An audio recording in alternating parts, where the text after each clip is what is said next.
Let this video be a lesson to all. I recently got 2 new tires, which the tire shop mounted on the front, leaving my half-worn tires on the back.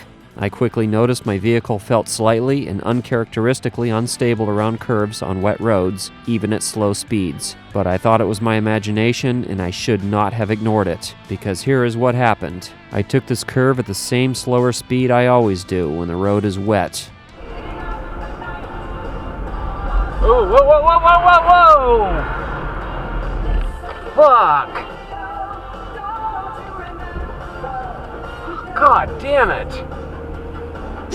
This could have been disastrous. I promptly took my vehicle to another tire shop to have my steering, suspension, and tires inspected to find out why my vehicle spun out so easily. The tire shop mechanic and a quick internet search revealed that the new tires should have been installed on the rear, not the front. The rear tires provide stability. The configuration of tires on my car lowered the threshold for complete traction loss.